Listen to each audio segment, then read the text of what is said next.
Carolina Maria de Jesus, Quarto de Despejo. Vamos analisar então a obra da Carolina Maria de Jesus. Quem foi a Carolina Maria de Jesus? Ela era uma anônima até o lançamento do seu primeiro livro, Quarto de Despejo. Foi publicado em agosto de 1960. A obra é uma reunião de cerca de 20 diários escritos pela mulher negra, mãe solteira, pouca escolaridade e moradora da favela do Canindé, em São Paulo. Quarto de Despejo foi um sucesso de vendas e de público, porque lançou um olhar original da favela e sobre a favela. Então, um olhar de dentro da favela, diferente, com outra pegada do que se tinha até então. Os relatos foram escritos de 15 de julho de 55 até 1º de janeiro de 1960. Então, são quase 5 anos de diários. Então, todos os dias ela escrevia. As entradas do diário são marcadas com dia, mês, ano, narram aspectos da rotina de Carolina. A narrativa impressiona, principalmente pela oralidade na estrutura que coloca, pensando que é um diário. Coloca o leitor a capacidade de sentir fisicamente esses detalhes do que ela descreve. Então ela vai descrevendo o seu dia a dia, a sua rotina, aquilo que ela faz, e a presença da oralidade, sem muita preocupação com a gramática, até já colocamos aqui que ela não tinha escolaridade, que ela aprendeu a ler, a escrever, a partir daquilo que ela achava no lixo. Então, Carolina Maria de Jesus era moradora da favela, era mãe, tinha 2 filhos, mãe solo, e ela era responsável pela manutenção desses filhos, alimento e moradia, e ela era catadora de papel, né, de reciclável, na cidade. Então, ela passava o dia e também lavava roupa para algumas pessoas. Lavava roupa e catava papel. Então, ela saía de madrugada para catar papel, ia vivenciando tudo isso na cidade, realmente marginalizada nesse trabalho de catar papel. Depois voltava para casa, trocava esse material que ela tinha catado por dinheiro e aí ia pegar a comida para ter para o seu dia. Então, todo dia era uma luta para a comida daquele dia, né? Então, sempre não tinha nunca um armazenado ou um dinheiro para o próximo dia e nem comida armazenada.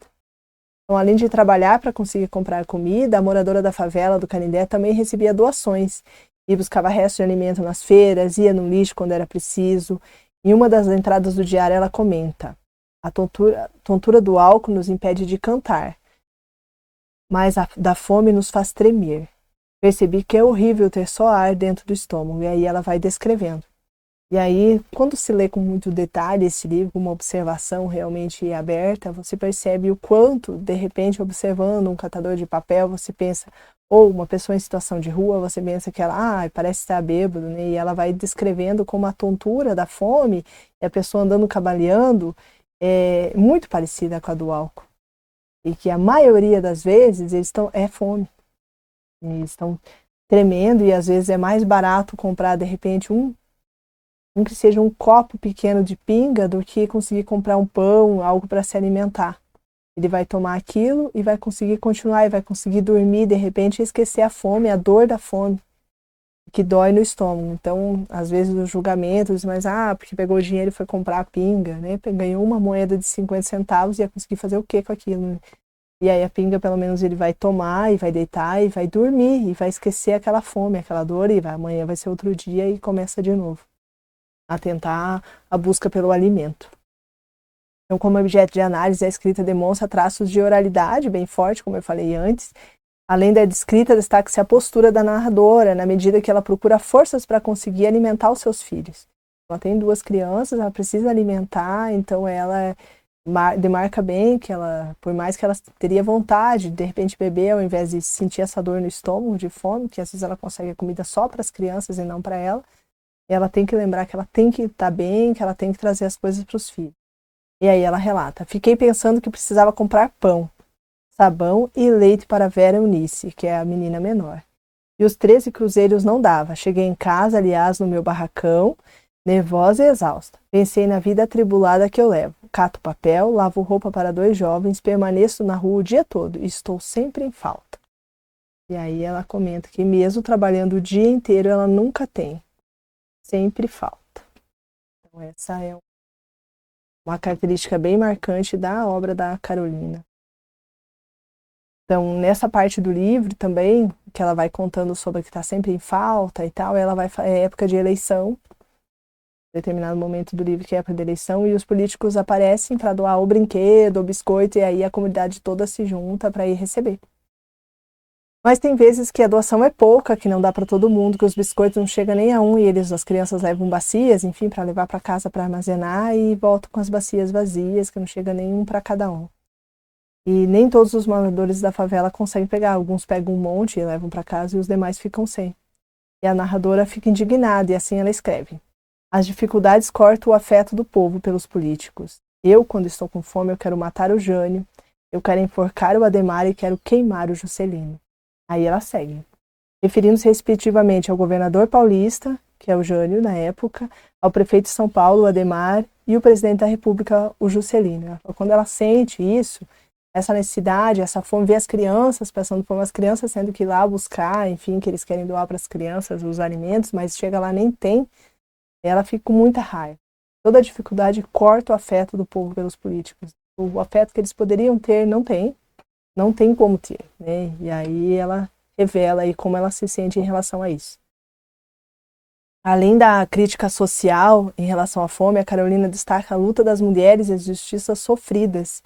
Destaca as mães solos e as mazelas que as mulheres casadas sofriam dentro da favela. Aí tem episódios que que os homens chegam em casa, bêbados, e batem nas mulheres. Aí ela comenta, né, que você não vê na cidade rica, no lugar que ela já foi trabalhar, já foi lavar roupa, as mulheres estão dentro de casa, mesmo com as brigas, ninguém fica sabendo o que acontece. Na favela não, vai tudo pra rua e vão pro meio da rua, a mulher apanha o marido batendo na mulher e vice-versa, e os vizinhos todos gritando em volta e ninguém ajudando realmente a acolher aquela mulher, só gritando junto, tacando coisa. E ela fica bem impressionada como as mulheres sofrem e ela se sente bem. Ela sofre preconceito por ela ser mãe solo, por ela ter as duas crianças, as vizinhas ficam falando dela, e ela fala, não sei do que elas querem falar de mim, elas são casadas e não estou bem, eu estou muito bem, sem marido. E aí ela faz essa reflexão em relação aos maridos que agridem e abusam essas mulheres quase que diariamente, e quase na maioria ali delas ao retorno. Quando não vão embora e levam tudo que elas têm, enfim, de dentro de casa e deixam elas sem nada. Aí o livro aponta uma crítica social em relação à fome e destaca a falta de preocupação dos políticos com a fome. Aqui é uma mensagem que deve ter rodado as redes sociais, que vocês devem já ter lido também. É que ela escreve, quando ela fala do Jânio, enfim, gostaria do Jânio e do Adhemar, que é o governador, e também do presidente, na época, Juscelino, ela declara: o Brasil precisa ser dirigido por uma pessoa que já passou fome. A fome também é professora. Quem passa fome aprende a pensar no próximo e nas crianças. Esse é um trecho bem conhecido dela, muito divulgado. Reparem que realmente não tem os acentos, porque a escrita dela é na oralidade, ela não demarca os acentos, lembrando que ela não tinha instrução, escrevia muito bem, não frequentava escola, então é proposital, é retirado do livro aqui, não é um de digitação, é dessa forma que aparece. E aí a gente destaca bem isso, de como era importante a reflexão que ela fez para a época, em 1960, ela estava lá, 55 até 60, escrevendo o seu diário, e já observando que se o político fosse alguém que passasse fome, ele ia saber o que é aquilo. Ele ia conseguir entender, ia conseguir prensar no próximo, não somente neles, não somente na época da eleição, enfim, trazer alguma coisa para doar para as pessoas votarem. E aí ela realmente se revolta com as ações políticas da época. Então, Carolina Maria de Jesus é uma escritora que está à frente, que defende a mãe, a mulher, o trabalho e principalmente faz uma crítica social à política brasileira.